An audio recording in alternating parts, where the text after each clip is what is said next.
사랑하는 성도 여러분, 추석 명절 잘 지내셨는지요? 많이 어려우셨죠? 그래서 제가 더 기도하도록 하겠습니다. 오늘 거룩한 주일 다 같이 사도신경으로 신앙 고백드림으로 예배를 드리도록 하겠습니다. 전능하사 천지를 만드신 하나님 아버지를 내가 믿사오며 그 외아들 우리 주 예수 그리스도를 믿사오니 이는 성령으로 잉태하사 동정녀 마리아에게 낳으시고 본디오 빌라도에게 고난을 받으사 십자가에 못 박혀 죽으시고 장사한 지 사흘 만에 죽은 자 가운데서 다시 살아나시며 하늘에 오르사 전능하신 하나님 우편에 앉아 계시다가 조리로서 산자와 죽은 자를 심판하러 오시리라.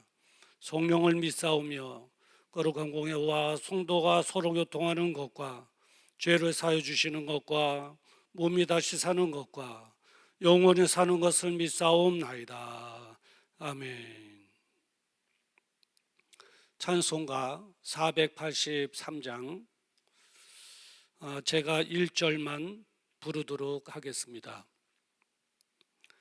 너 예수께 조용히 나가 내 모든 짐 내려놓고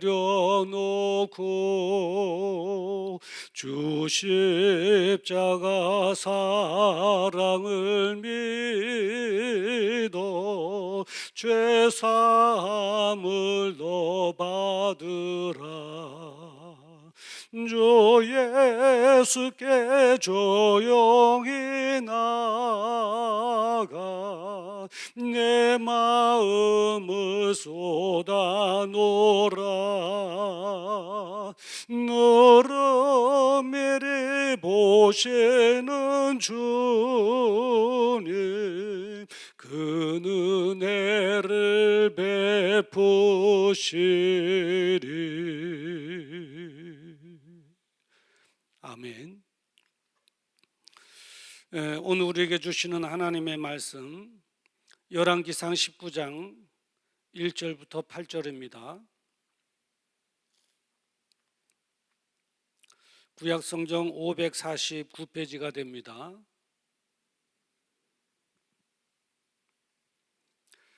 특별히 4절부터 8절 말씀까지 제가 봉독해 드리도록 하겠습니다. 스스로 광야로 들어가 하룻길쯤 행하고 한 로뎀나무 아래 앉아서 죽기를 구하여 가로되 여호와여 넉넉하오니 지금 내 생명을 취하옵소서. 나는 내 열조보다 낫지 못하나이다 하고 로뎀나무 아래 누워 자더니 천사가 어루만지며 이르되 일어나서 먹으라 하는지라. 본즉 머리맡에 숯불에 구운 떡과 한 병물이 있더라. 이에 먹고 마시고 다시 누웠더니 여호와의 사자가 또 다시 와서 어루만지며 이르되 일어나서 먹으라. 내가 길을 이기지 못할까 하노라 하는지라. 이에 일어나서 먹고 마시고 그 식물의 힘을 의지하여 40주 40야를 행하여 하나님의 산 호렙에 이르니라. 아멘.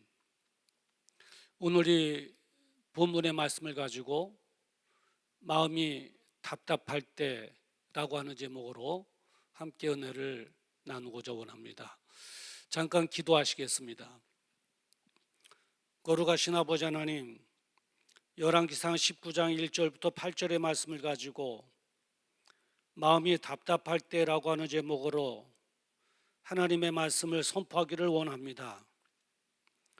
부족한 종의 입술을 주님의 손에 올려드리오니 주님께서 마음껏 사용하셔서 진리의 말씀만 잘 전하여 낼 수 있도록 은혜 베풀어 주시옵소서. 우리 온 성도들은 하나님 주시는 말씀으로 무장하여 어려움을 잘 이겨낼 수 있도록 오히려 하나님을 영광에 낼 수 있도록 주님의 은혜 베풀어 주시옵소서. 예수님의 이름으로 기도드리옵나이다. 아멘. 할렐루야. 우리 옆에 계신 분들과 함께 인사 나눕시다. 잘 되고 있습니다. 기도하면 됩니다. 할렐루야. 우리나라에만 유일하게 존재하고 있는 질병이 있다고 그래요. 그 병의 이름이 뭐냐면 화병이라고 하는 것입니다. 화병. 우리나라에만 있다고 그래요. 이 화병은 왜 걸리는가 하면 하고 싶은 말을 속에 담아둘 때 못하고, 하고 싶은 말을 못하고 속에 담아둘 때 그것이 마음속에 한으로 맺혀진다고 그래요. 한이 된다고 그래요. 이 한이라고 하는 것은 어떤 의미가 있느냐면 마음이 응어러지는 것, 마음이 응어러지는 것. 그러니까 무엇인가에 의해서 마음에 응어리가 지는 것입니다. 가령 이거죠. 억울한 일로 인해서 할 말은 못하고 마음에 담아두다 보니까 그게 응어리가 되는 거예요. 억울한 일. 그리고 원망스러운 일, 그리고 두려운 일, 아프고 슬픈 일, 이런 일들, 그런 것들로 인해서 막 뭔가 말을 하고 따지고 싶은데 그걸 못하고 안에 담아두다 보니까 마음에 엉어리가 지는 거죠. 그 응어리진 그 한을 풀지 못하면, 그것이 아닌데 한을 풀지 못하면 거기에서 열을 발산한다고 그래요. 그게 화병이거든요. 그래서 화병이 걸리는 거예요. 할 말을 못하고 마음에 담아두면 엉어리가 지고 그 엉어리에서 열이 발산하는 것을 통해서 이제 화병이 생긴다고 그러는데 이 증상은 어떻게 나냐면 목이나 명치에 무슨 뭉쳐진 덩어리 같은 것이 느껴지기도 하고요. 그리고 얼굴이 화끈화끈거리기도 하고, 그리고 가슴에 답답함을 느끼기도 하고, 속에서 우라가 훅 치밀어 올리는 것 같기도 하고, 그런 증상이 있다고 그래요. 이제 대체적으로 남성에게도 있습니다만 여성 쪽에 더 많다고 그래요. 이게 진행되면 심한 우울증이나 강박증, 그리고 뇌졸중으로도 발달된다고 그러더라고요. 근데 이런 걸 이제 치료하는데 치료의 요법 중에는 뭐 다양하게 있겠습니다만 하나는 기물 파손 요법이라는 게 있대요. 막 기물을 파손하는 거예요. 막 할 말을 해가면서 막 욕해가면서 막 기물을 파손하는 거죠. 스트레스도 풀고 막 안에 있는 걸 다 막 드러내는 거죠. 그럼 풀린다고 그래요. 그런데 단점이 있어요. 사람이 난폭해져요. 난폭해져요. 다른 한 방법이 있는데 뭐냐면 상담 요법이라고 그래요. 이 상담자가 내담자의 온갖 모든 말을 다 들어주는 거예요. 그리고 동의해 주는 거예요. 아, 그랬었군요. 아, 마음이 아팠었겠어요. 이렇게 동의해 주고 위로해 준다고 그래요. 그러면 한바탕 다 이야기 보따리를 풀어놓고는 다 들어주니까 너무 기분 좋은 거죠. 속이 개안하다고 그래요. 속이 시원하다. 이렇게 푸는 상담 요법도 있습니다. 참 상담으로 푸는 게 중요하죠. 우리에게도 영원한 상담자가 있었으면 좋겠다. 이렇게 생각이 돼요. 영원한 상담자, 영원한 상담자가 있으면 좋겠다. 예수 믿는 우리에게도. 예. 그런 상담 요법을 하게 되면 비용도 많이 들거든요. 비용도 안 들면서 정말 나의 이야기를 다 들어줄 수 있는 사람이 있었으면 좋겠다. 있기는 한가. 그렇죠? 근데 결론적으로 말씀드리면 있습니다. 우리의 이야기를 다 들어주실 분이 계세요. 그분이 누군가? 오늘 말씀을 통해서 함께 생각해 보도록 하겠습니다. 오늘 말씀의 역사적인 배경을 보면 북이스라엘이죠. 아합과 이세벨이 북이스라엘을 통치하고 있었을 때였습니다. 그런데 아합 왕의 부인인 이세벨의 영향으로 이스라엘은 우상을 섬기게 되는 그런 우매한 일에 백성들이 몽땅 다 빠지게 되었어요. 여러분도 아시겠습니다마는 그때의 대표적인 그 우상이다 그러면 두 가지죠. 하나는 바알과 하나는 아세라 신이었습니다. 그때 엘리야가 하나님이야말로 참 하나님이시다, 참 신이다 하는 것을 이스라엘 백성들로 하여금 깨닫도록 하여 주었습니다. 그 깨닫게 해주는 데 있어서 한 사건이 있죠. 그게 뭐냐면 바로 갈멜산에서의 영적 싸움의 사건입니다. 이 갈멜산에서의 영적 싸움, 이 장소는 당연히 갈멜산이고요. 그리고 대상은 누구냐? 엘리야 한 사람의 대상은 850명인데 바알의 선지자 450명이고요. 그리고 아세라의 선지자가 400명 해서 토탈 850명 대 1, 엘리야 한 사람과의 싸움입니다. 그 방법은 뭐냐? 제단을 세워놓고 제물을 올려놓고 기도하여서 불로 제단을 태우는 신이 참 신이다, 불로 응답해 주는 신이 참 신이다 하는 것이죠. 자, 한번 볼까요? 열왕기상 18장 24절 말씀을 제가 읽어드리도록 하겠습니다. 너희는 너희 신의 이름을 부르라. 나는 여호와 이름을 부르리니 이에 불로 응답하는 신 그가 하나님이시라. 백성이 다 대답하되 그 말이 옳도다 했습니다. 그러니까 누구든지 불로 응답하는 신이 참 신이라는 거죠. 엘리야가 바알을 섬기는 제사장들에게 먼저 하도록 양보를 했는데 이 제사장들이 아무리 바알을 찾아도 불로 응답하지 못하는 것입니다. 그들의 종교 행위대로 칼로 몸을 패 피를 철철 흘리면서 바알이여 바알이여 아침부터 저녁까지 부르는데도 바알 신은 불로 응답하지 못합니다. 왜요?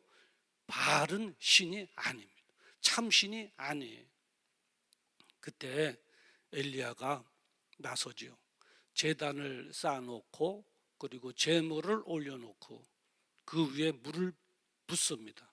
어느 정도의 물을 부냐면 그 제단에 흐르도록, 그리고 물이 흘러 그 또랑에 가득 차도록 그만큼의 많은 물을 붓도록 해요. 여러분 생각해 보세요. 불을 붙여 응답받아야 할 그 제단이 마르면 마를수록 더 좋잖아요. 그래 불이 빨리 붙잖아요. 근데 물을 그 도랑에 가득 찰 정도로 물을 갖다 부은다? 이거는 있을 수 없는 이야기인데 이것은 하나님을 향한 믿음의 확신을 말해주고 있는 거죠. 엘리야는 하나님에 대한 신뢰가 있었어요. 그리고 불로 응답해 주신다고 하는 믿음이 있었어요. 불로 응답하시는 하나님께서는 마른 곳에는 불을 붙이시고 젖은 곳에는 불을 붙이시지 못하시는 분이 아니시고, 말라 있으나 젖어 있으나 물에 채워 있으나 관계없이 하나님께서는 불로 응답하실 능력이 있으신 하나님이라고 하는 믿음의 확신이었습니다. 그 기도의 내용이 뭘까요? 열왕기상 18장 37절에 제가 읽어드리도록 하겠습니다. 여호와여 내게 응답하옵소서. 여호와여 내게 응답하옵소서. 이 백성으로 주 여호와는 하나님이신 것을 알게 하옵소서. 이것이 바로 엘리야의 기도 내용입니다.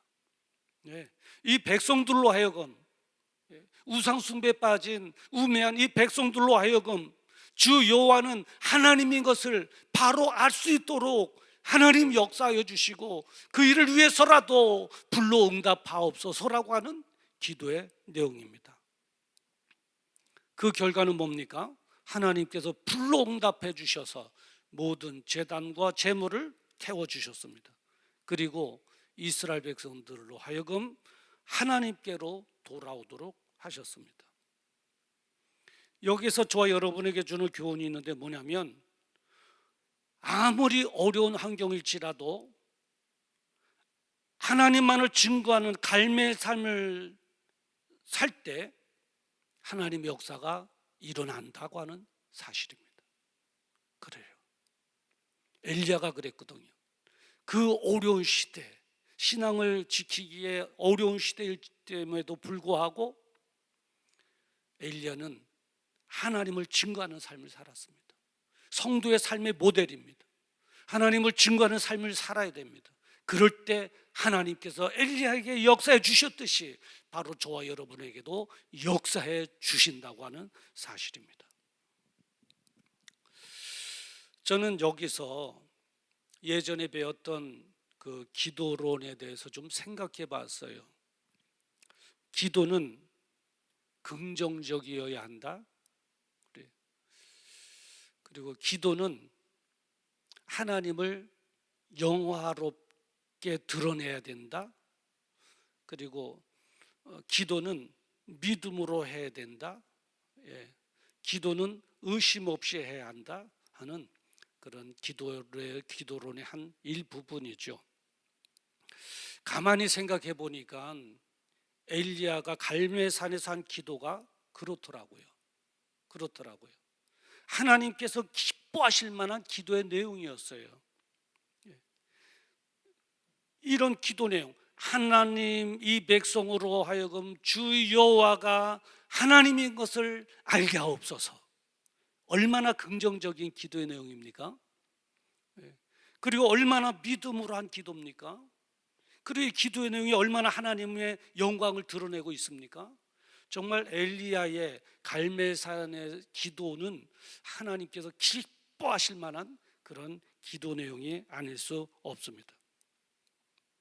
그래서 승리한 거죠.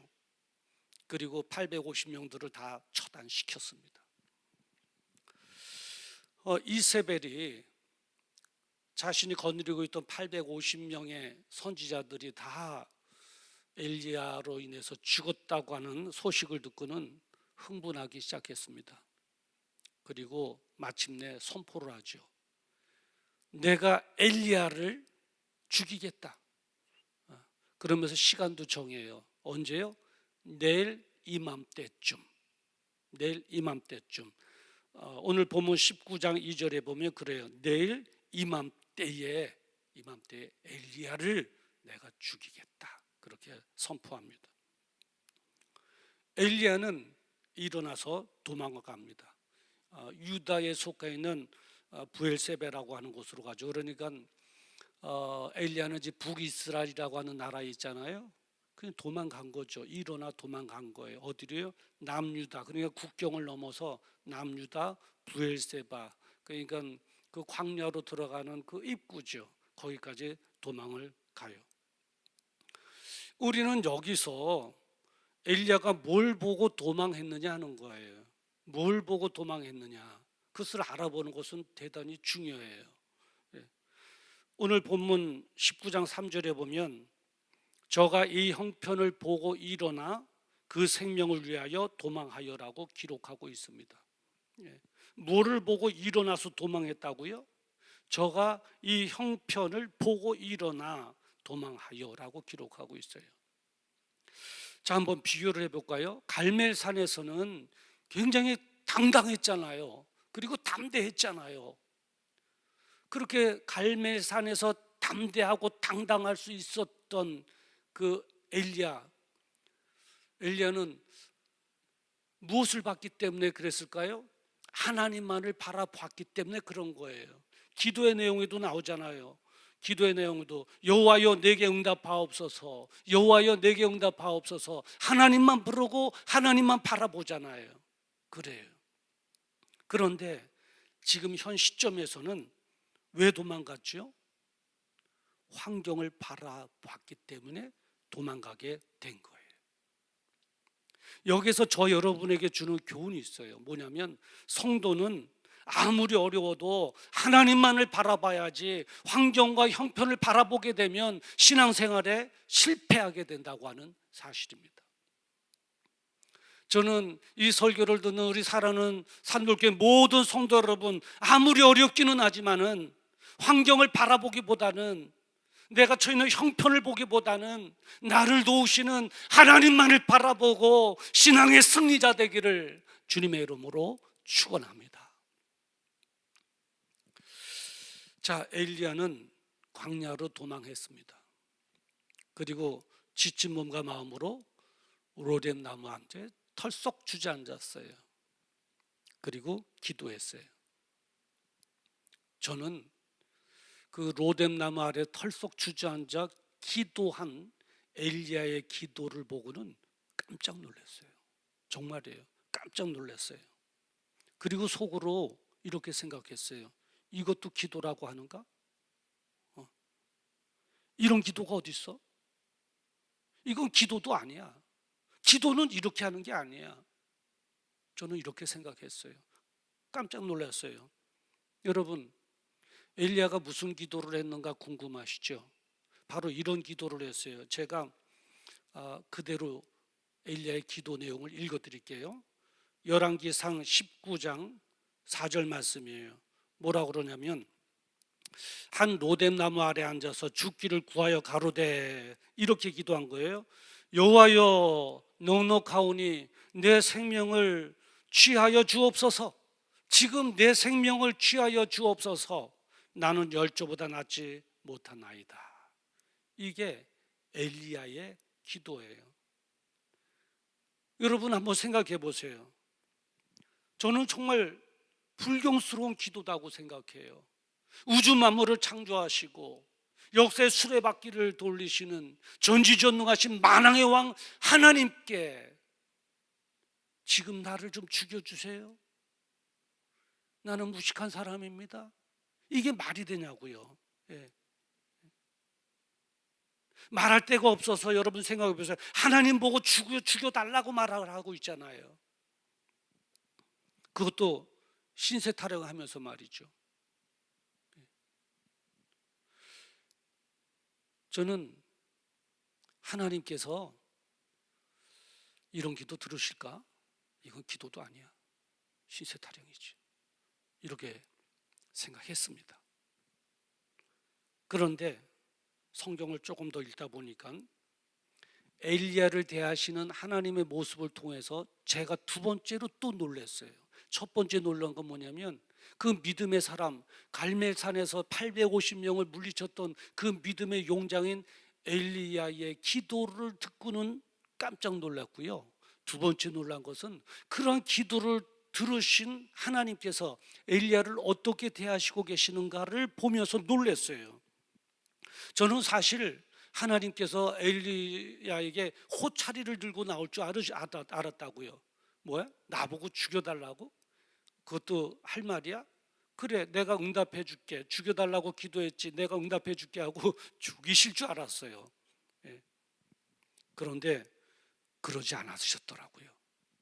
어떻게 하셨냐고요? 오히려 위로해 주셨습니다.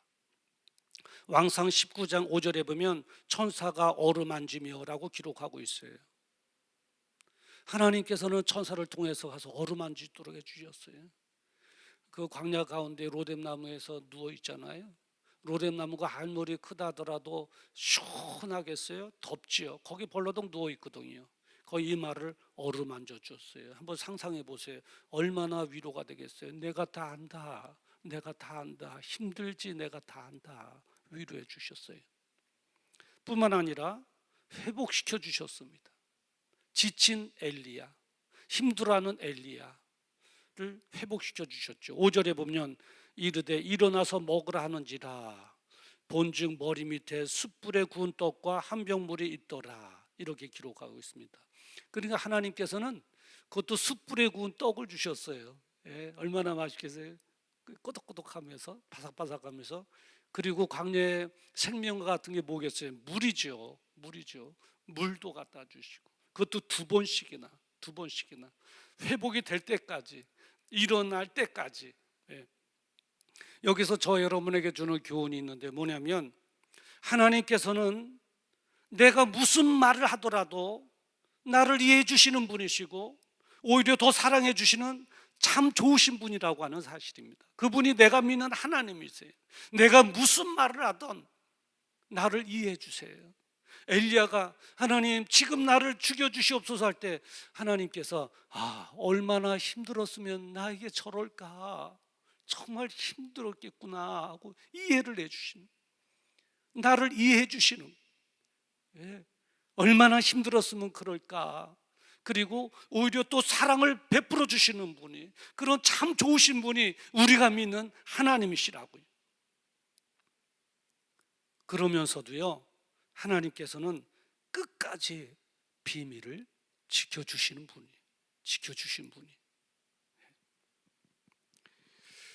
이 어려운 시기에 추석 명절을 또 보내고 있잖아요. 마음에 응어러진 것들이 많이 있을 거예요.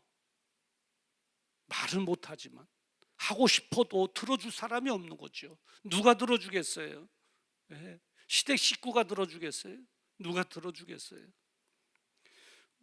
청년 같은 경우는 미래에 대한 그런 두려움에 걱정으로 엉어리가 더 있고, 내 미래는 어떻게 되는가, 처음 경험해보는 세대 속에서, 그리고 억울함으로 엉어리진 것도 있고, 피곤함으로 속상해서 엉어리진 것도 있고, 섭섭함으로 엉어리진 것도 있고, 마음이 응어리가 되진 것도 있고, 풀고 싶어도 풀 데가 없는 거예요. 그러나 여러분, 이 엉어리를 풀어야 되잖아요. 어디서 풀겠어요? 누구에게 풀겠어요? 없잖아요. 커피숍에 가서 친구 만난다고요? 그것도 한 방법일 수가 있죠. 그런데 여러분, 이걸 아셔야 돼요. 나의 불행이 그들의 기쁨이 된다고 하는 거. 내가 막 아파하고 속상해하고 있는 얘기 없는 얘기 다, 창피한 얘기 다 끄집어내면요, 그들은 그래? 그랬구나, 안 됐구나, 힘들겠구나, 이렇게 말을 하면서 마음속으로는 고소하게 생각해요. 집에 돌아가서는 아이고 그거 쌤통이다, 이렇게 생각해요. 다른 건 다 그렇지는 않겠습니다만은. 그리고 여러분, 또 소문나면 어떻게 할 거냐고요. 내 얘기가 그 사람을 통해서 다른 데 소문이 나면 또 어떻게 할 거냐고요. 하나님은 진정 우리를 사랑해 주시는 한 분이십니다. 우리가 무슨 말을 하든 우리의 말에 귀를 기울여 다 들어주시는 분이세요, 하나님은. 그리고 영원토록 비밀을 지켜주시는 분이, 진정한 나의 상담자세요. 진정한 나의 훌륭한 상담자세요. 기도로는 입각한 훌륭한 기도도 다 들어주시는 분이지만, 마음이 아파 마음을 토해내는, 마음을 드러내는 그러한 기도 같지 않은 기도라도 엘리야 같은 기도라도, 하나님 나를 지금 죽여주세요라고 하는 기도 같지 않은 기도라도, 하나님께서는 그 기도라는 엘리야는 얼마나 아플까, 엘리야의 속을 다 들여다보시고 이해해 주시고 어루만져 주시는 하나님, 나의 기도도 들어주시고, 오죽하면 그런 기도를 할까, 이해를 해주시고 사랑해 주시고, 그리고 또 회복도 시켜주시는 분이신 줄 믿습니다. 사랑하는 성도 여러분, 가슴이 답답하진 않습니까? 지금 이 정말 어려운 시기잖아요. 그리고 또 추석 명절 끝이잖아요. 섭섭한 마음에 막 엉어리가 지고 있지는 않습니까? 우리 청년들 같은 경우는 정말 미래에 대한 두려움으로 마음이 답답하지는 않습니까? 그렇다면 여러분, 나오십시오. 엘리야가 그 하나님께 나온 것처럼 일어나 하나님께로 나오십시오. 속에 있는 것을, 속에 담겨져 있는 마음을 다 주님 앞에 드러내 놓으십시오. 오늘 찬양한 것처럼 다 드러내 놓으십시오. 하나님 앞에 체며 자리지 마십시오. 하나님은 그런 하나님이 아니십니다. 엘리야가 체면 없이 지금 나를 죽여달라고 해도 다 이해를 해주시는 참 좋으신 하나님, 내가 무슨 말을 해도 다 귀를 세우시고 들어주시는 분이시고, 그래서 위로해 주신 분이시고 해결해 주신 분이시고 회복시켜 주시는 분이 우리 하나님, 나에게 훌륭한 상담자가 되어 주시는 분이십니다. 제가 예전에 참 답답하고 힘든 시기를 지낼 때가 있었어요. 해결할, 그리고 그 엉어리진 마음을 풀 길이 없었어요. 방법도 없고요. 이런 이야기를 할 상대도 없었고요. 누구에게 말을 하겠어요? 예수 믿는 성도들은 이렇게 외로워요. 아무나 잡고 이야기를 못 하잖아요. 너 예수 믿잖아. 얼마나 창피스러워요. 당신 목사잖아. 당신 장로고 권사 집사잖아. 당신 예수 믿잖아. 왜 그런 것도 해결 못해? 얼마나 창피스럽냐고요. 갈 데가 없는 거예요. 갈 데가 없는 거예요. 막 가슴은 막 벅차 오르고 엉어리가 져서 터질 것만 같고 우라가 치밀 것만 같고, 그러다가 막 그 괴로운 시간을 보내다가 깜빡 생각난 거예요. 하나님은 들어주시는 분이시지. 하나님은 나를 이해해 주실 분이시지. 그리고 찬송을 다 불렀어요. 그리고 무릎을 꿇고 하나님을 불렀어요. 하나님, 내가 힘듭니다. 정말 이거 하기가 힘듭니다. 하나님, 솔직히 힘듭니다. 하고 막 울었어요. 막 울었어요. 한바탕 울고 났을 거예요. 근데 놀라운 것은요, 뭐가 엉어리지고 답답하고 딱딱했던 뭐가 풀어지는 것 같은 거예요. 풀어지는 것 같고, 오히려 입술에서 하나님 감사합니다 그리고 찌그러진 인상이 훤히 밝아지는 거예요. 얼마나 좋은지 몰라요. 속이 시원해지더라고요. 하나님께서 해결해 주신, 하나님께서 나의 신세 한탄 같은 이런 외침도 다 들어주시고, 그리고 이해를 해주시고 나를 도와주시고 치료해 주시고 회복시켜 주시는군. 하나님 감사합니다. 그랬어요. 그래요. 하나님만이 우리의 진정한 상담자입니다. 여러분, 속이 답답하지 않습니까? 그래서 오늘 설교 제목이 마음이 답답할 때라고 했는데, 하나님을 바라보십시오. 그리고 있는 그대로 기도할 때 전지전능하시고 무소부재하신 높고 높은 보좌에서 낮고 낮은 나를 바라보신 하나님, 이런 격식 따지지 마시고요, 체면 차려하지 마시고요, 하나님 내가 외롭습니다. 하나님 내가 지금 솔직히는 살고 싶지 않습니다. 하나님 정말 속상해 있습니다. 누구에게 말할 수가 없습니다. 하나님, 엘리야처럼 정말 우리의 속마음을 털어놓을 때 하나님께서는 진정으로 그런 나를 더 애절하게 만나주시고, 알았다, 내가 있다, 내가 위로해주고 내가 회복시켜주고 내가 해결해주겠다 하시는 하나님, 무엇보다도 이때 위대하신 나의 상담자이신 하나님을 크게 한번 체험하는 저와 여러분 되기를 주님의 이름으로 축원합니다. 기도하겠습니다. 거룩하신 아버지,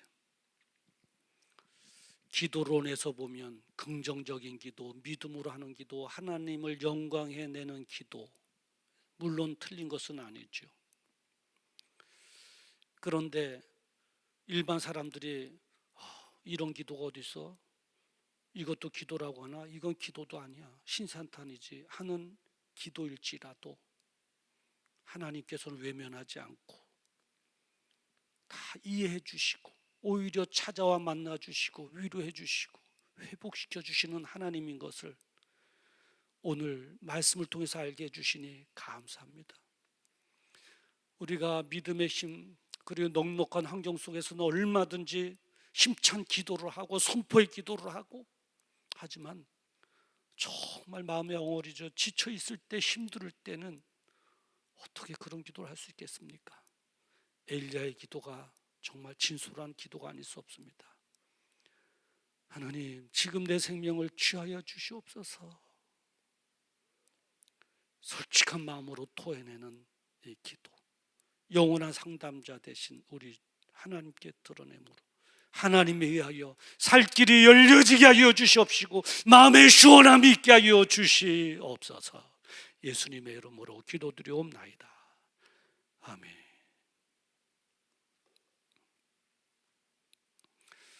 찬송가 483장 4절 제가 불러드리도록 하겠습니다. 함께 부르시겠습니다. 너 주님과 사귀어 살면 새 생명이 넘치리라. 주 예수를 찾는 이 앞에 참 밝은 빛 비추어라. 주 예수께 조용히 나가 내 마음을 쏟아놓으라. 너를 미리 보시는 주님 그 은혜를 베푸시리.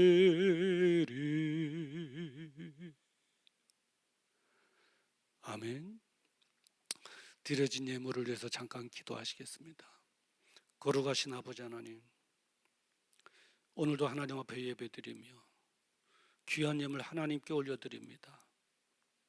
10의 1조로 감사물로 선교와 차량 1,000번제로, 그리고 특별히 이 어려운 때에 또 온라인 헌금으로 드린 손길들 있습니다. 드려진 예물 속에 기도의 제목에 담겨져 있는 것 하나님 아시오니 구하라 그래야 받으리니 너희 기쁨이 충만하라 말씀하신 아버지, 이제 기도의 모든 제목들이 하나님의 은혜로 해결되어지게 해 주시옵시고 응답되어지게 하여 주시옵소서. 이 코로나 전국이 다 하기까지 건강 지켜주시고 가정에는 행복감이 있게 하시고 마음에 평강함이 있게 하시고 우리의 영원한 상담자 되신 하나님에 의하여 우리 마음에 참된 평강이 차고 넘치게 하여 주시옵시고 경제적으로도 크게 은혜 주셔서 크게 축복받아 할 일 많은 세대 속에 크게 쓰임받는 즐거움으로 살아갈 수 있도록 주님의 은혜 베풀어 주시옵소서. 예수님의 이름으로 간절히 기도드리옵나이다. 아멘. 이제는 우리 주 예수 그리스도의 은혜와 하나님 아버지의 무궁하신 사랑하심과 성령님의 감동 감화 내주요통 역사 축복 인도하심이 오늘 들려주신 하나님의 말씀에 아멘으로 화답하며 하나님 이제 외롭지 않습니다. 이제 답답하지 않습니다. 내게 영원한 상담자가 계십니다. 위로자가 계시고 그리고 이제 응답해 주시는 하나님이 계십니다. 그 하나님만을 바라보고 대화하며 상담하며 살아가기를 원합니다. 성령님 나를 도와주시옵소서. 마음에 다짐하고 돌아가는 사랑하는 성도들과 가정에서 비대면 예배라도 놓치지 않고 드리려는 우리 사랑하는 모든 성도들 위해, 가정과 자녀 위해, 이 나라와 민족 위해, 선교사님들의 사역 위해 지금으로부터 영원토록 함께 있을지어다. 아멘.